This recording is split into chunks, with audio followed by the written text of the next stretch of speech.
This is Halloween Part 3. Halloween Part 3. I was just talking to you about bobbing for apples, I believe. And now, another important part of Halloween, or at least Halloween parties, is the fortune telling. We all like to have our fortunes told, don't we? And maybe you've had your fortune told before. I'm sure maybe someone has read your palm. Other people, when they tell fortunes, they read tea leaves.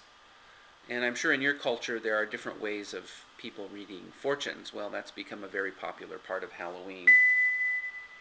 Fortune tellers tell people what might happen to them. And the Celts told fortunes by looking through what was left of burned animals. These animals had been burned as gifts for Samhain. So after the bonfire the next day, the priest would go to the fire pit and stir up the ashes and look at the remains of the burnt animal and could tell the future. The Celts believed the fortunes they told. Today we tell fortunes at Halloween too, but we don't really believe them.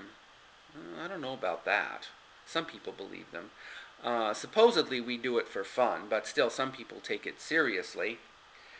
The English call Halloween Nutcrack Night.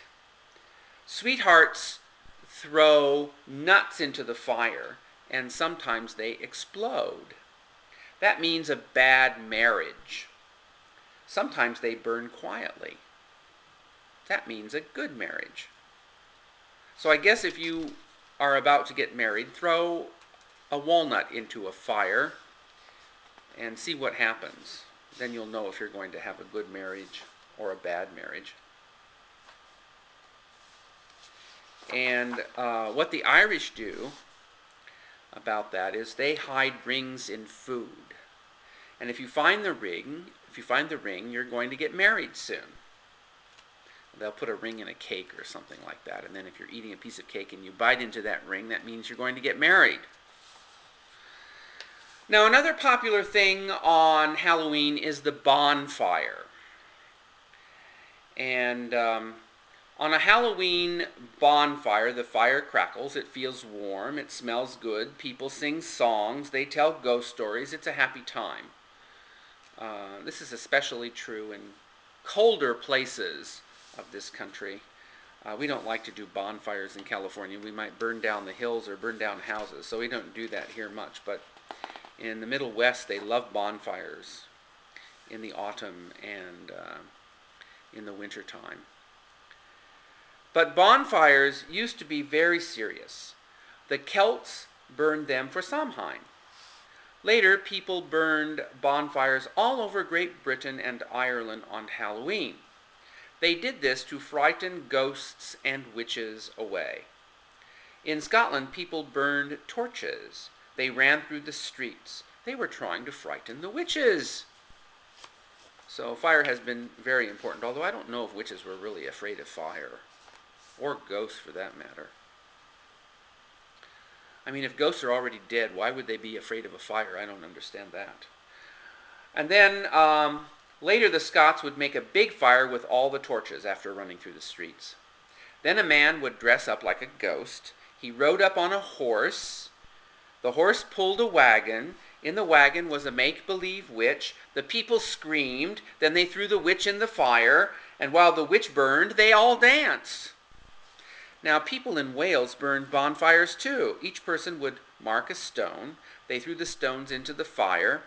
Sometimes a stone was missing. The next morning, people thought the person who marked the missing stone would die that year. So hopefully, if you threw a stone into a fire, you wouldn't die.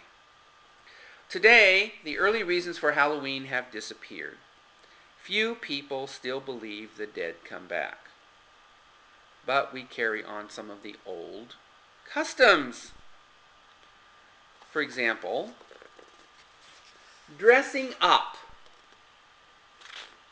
Dressing up. It's fun to pretend we believe in witches and ghosts. It's fun to tell scary stories and go trick-or-treating. It's fun to tell fortunes, even if we don't really believe them.